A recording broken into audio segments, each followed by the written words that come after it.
kenapa coach itu menyampaikan kalau coaching itu butuh sesuatu yang ilmu lebih dalam, gitu, ilmu lebih lanjut, gitu. Kenapa nggak bisa otodidak? Kenapa nggak bisa jadi bakat aja, coach?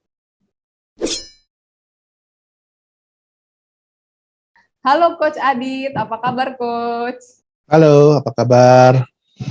Baik, alhamdulillah, Coach. Oh, Coach, kesibukannya lagi sibuk apa nih, Coach, akhir-akhir ini, Coach, belakangan ini? Belakangan ini, ya bukan belakangan ini sih, ya dari awal juga saya kesibukannya lebih kepada memberikan coaching dan consulting ya, tapi lebih banyak fokusnya coaching sih. Oh, lebih Dan banyak. juga karena saya pengurus dari ICF Jakarta Charter Chapter, saya sekarang lagi sibuk dengan tim kami dalam menyelenggarakan International Coaching Summit ICF di Jakarta, secara online tapi. Luar biasa banget. Sebelum Anda lanjut nonton video ini, silakan Anda subscribe, like, dan share kepada teman-teman Anda sehingga channel ini bisa bertumbuh. Sebenarnya tadi yang dicontohkan, mahasiswa dia otodidak mengajar sebenarnya bukan otodidak sih, karena dia sendiri menyerap cara mengajar itu dari dosen-dosennya gitu. Dosen-dosen yang selama ini atau guru-gurunya sejak SD sampai SMP, SMA sampai kuliah itu kan cara mereka mengajar itu kan masuk ke dalam dirinya kan, gitu ya. Dan itu yang menjadi modal mereka untuk mengajarkan kalau mereka harus perlu mengajar kepada orang lain gitu ya. Jadi dia sudah belajar gitu loh, secara tidak sadar gitu ya, secara mereka tidak sadar mereka sudah ngajar gitu. Jadi bukan sesuatu yang muncul secara sendiri, secara alamiah secara dari gennya tuh enggak gitu ya, mereka mempelajarinya gitu. Jadi ya coaching pun begitu ya. Berarti bisa dong kalau misalnya seseorang sering nonton orang coaching terus akhirnya mereka bisa melakukan coaching, mungkin bisa gitu ya. Sayangnya nggak boleh ditonton orang coaching itu. Orang mengcoaching orang lain itu nggak boleh ditonton karena ada yang namanya kerahasiaan gitu ya, kerahasiaan yang harus dijaga antara coach dengan coaching, tidak bisa dipertontonkan ke orang lain, tidak bisa dipublikasikan ke orang lain gitu. Kecuali untuk demo aja gitu ya. Demo misalnya itu juga atas izin coachingnya ya, atau yang di coaching apakah boleh ditonton orang gitu. Gitu. Kalau nggak mau ya jangan gitu. Jadi dari demo. Nah, jadi belajar coaching itu disitulah mereka berlatih coaching karena lingkungannya memang lingkungan pembelajaran. Jadi ada demo coaching, ada latihan coaching secara full ya, secara dari A sampai Z-nya coaching itu mereka bisa pelajari dan bisa mereka saksikan demonya gitu. Berarti emang ternyata di dalam dunia coaching itu ada kode etik yang harus dipatuhi gitu ya, Coach ya? Ya, setuju. Nggak sembarangan video gitu, kemudian mungkin hasil coaching gitu ya, Coach ya, itu disebarluaskan tanpa seizin dari peserta atau coachingnya gitu ya, Coach ya? Betul. Oke, Coach. Ini menarik banget ya, Coach ya. Ternyata kalau misalkan tadi kan pada intinya satu belajar coaching gitu. Kemudian dari situ ditarik lagi, ternyata mulai dari ada kode etiknya, kemudian hal itu bukanlah sesuatu yang timbul bakat alamiah gitu, karena mungkin memang ada silabus dan lain-lainnya. Jadi itu bukan sesuatu yang bisa dipelajari otodidak dan langsung diterapkan otodidak juga gitu ya, Coach ya. Oke. Jadi tadi ya belajar coaching gitu. Jadi kalau belajar coaching pun tentu harus belajar di tempat yang tepat ya. Jadi bukan sembarang belajar coaching gitu ya. Selama ini ada pelatihan coaching, tapi kan benar-benar pelatihan itu juga sampai mengajarkan tentang kode etik gitu ya, atau sekedar melakukan coaching saja gitu. Jadi teman-teman harus bisa selektif dalam memilih lembaga pelatihan gitu ya. Sama halnya ketika teman-teman selektif untuk mencari sekolah gitu ya, untuk sekolah lagi, untuk kuliah lagi, lanjutin S2, itu kan pasti selektif banget ya. Sama gitu. Jadi benar-benar harus benar-benar pastikan memang. Sebelum Anda lanjut nonton video ini, silakan Anda subscribe, like, dan share kepada teman-teman Anda sehingga channel ini bisa bertumbuh. Lembaga pelatihannya yang berkualitas dan memang sudah diakreditasi oleh lembaga yang resmi gitu. Oke, berarti memang coaching ini ada suatu lembaga yang menaungi yang resmi gitu ya, Coach? Betul. Ya? Itu ICF benar ya, Coach ya, kalau nggak salah? Yes, jadi ICF atau International Coaching Federation itu adalah asosiasi atau federasi coaching dan coach seluruh dunia yang merupakan lembaga, selain dia lembaga yang berupa komunitas, tapi juga sebetulnya lebih kepada lembaga regulasi ya, lembaga regulasi tentang coaching.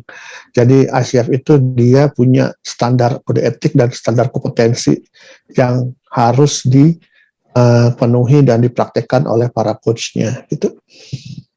Gitu. Jadi mulai dari peraturan tadi ya, regulasinya sampai dengan kode etik, kemudian kompetensi atau silabusnya itu ada yang harus dipenuhi gitu ya coach, dan ada yang harus dicapai oleh para coachnya supaya untuk menjadi certified coach oleh ICF. Wah. Ya. Coach. Dan ini seperti yang dari Coach Adit bilang, memang harus selektif ya Coach dalam memilih lembaga pelatihan untuk untuk sebagai coach ya Coach ya. Iya, ya lembaga pelatihan untuk menjadi seorang coach gitu. Halo Coach, masih bersama kita ya Coach ya. Ya. Iya Coach. Tadi kan udah yang satu intinya adalah belajar coaching gitu ya Coach. Nah, tips yang kedua Coach, apa itu Coach? Setelah belajar coaching ya. Nah, setelah belajar coaching ya tentunya mulai mempraktekkannya ya kepada tim Anda gitu ya. Ini praktekannya ini bisa dua bentuk gitu ya. Praktekannya bisa dua bentuk. Yang pertama benar-benar mempraktekkan coaching secara formal ke tim Anda gitu ya, ke teman-teman semua. Jadi benar-benar dibuat schedule khusus, pertemuannya berapa kali gitu ya. Dan harus diinformasikan juga kepada timnya bahwa ada schedule coaching yang rutin untuk bisa mengimprove performance mereka gitu. Nah, ada juga yang cara yang kedua yang biasanya lebih banyak dipakai nih oleh para leader gitu ya. Karena mungkin lebih praktis buat mereka, yaitu mempraktekkan apa ya?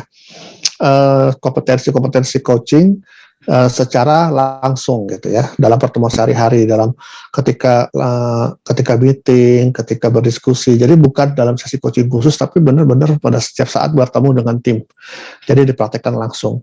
Sesinya bentuknya juga bukan sesi coaching yang formal, yang ada waktu jam misalnya 60 menit, 90 menit, tapi ya secara ini aja ya, 15 menit, 30 menit, 15 menit, 30 menit, tergantung durasi ngobrolnya gitu kepada tim gitu ya. Nah, tentu kalau dengan cara seperti itu, karena durasinya juga nggak cukup panjang untuk melakukan coaching secara formal dan utuh, jadi kompetensi coaching yang digunakan itu tidak semua. Mungkin hanya perlu dengan teknik mendengarkannya saja atau melakukan paraphrasing yang digunakan. Jadi mempraktekkan sedikit demi sedikit saja, sepenggal-sepenggal dari skillnya coaching gitu ya. Dari situ bisa dipraktek lama-lama, kan bisa juga ini ya, terlatih, sehingga teman-teman para leaders yang ketika nanti harus pada saat yang meng-coaching secara formal, mereka sudah terbiasa gitu. Jadi diawali dari pertemuan sehari-hari dulu, diskusi sehari-hari gitu ya, dipraktekkan sedikit demi sedikit. Nah, itu dua cara tuh, cara meng-coachingnya, cara mempraktekannya gitu. Yang pertama tadi ada coaching melalui jadwal reguler ya Coach ya, yang udah terjadwal. Kemudian yang kedua tadi ada coaching kehidupan sehari-hari, mulai dari meeting, kemudian pertemuan gitu ya Coach. Nah Coach, kalau misalkan nih Coach, kita bandingkan nih Coach, mana sih Coach yang lebih efektif untuk para tim ya khususnya, antara coaching yang terjadwal reguler tadi, 10 menit mungkin dalam seminggu atau 3 kali dalam seminggu, atau dibandingkan dengan coaching-coaching yang kita lakukan sedikit demi sedikit tapi di kehidupan sehari-hari Coach?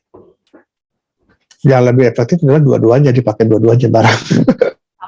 Artinya ketika mereka sedang berkomunikasi dengan timnya kapanpun, mereka tetap mempraktikkan ilmu coaching, mereka mempraktikkan listening skill mereka mempraktikkan bagaimana mereka mengajukan pertanyaan-pertanyaan yang membuat mereka berpikir kreatif, mereka mempraktikkan bagaimana memberikan acknowledgement, memberikan apresiasi, mempraktekkan bagaimana membuat mereka mendapatkan suatu awareness gitu ya.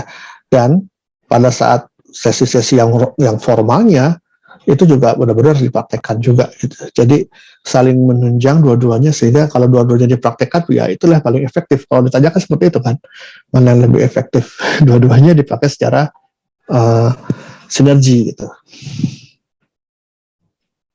Jadi keahlian coachnya juga terasah gitu ya Coach. Terus kemudian anak buahnya juga merasakan lebih banyak efek coachingnya ya, karena nggak hanya dipakai di jadwal reguler. Nah tadi Coach sempat tentang coaching formal ya Coach ya, sebelum leader melakukan coaching secara formal, dia melakukan coaching sedikit demi sedikit gitu kepada timnya. Yang dimaksud coaching formal apa sih coach maksudnya?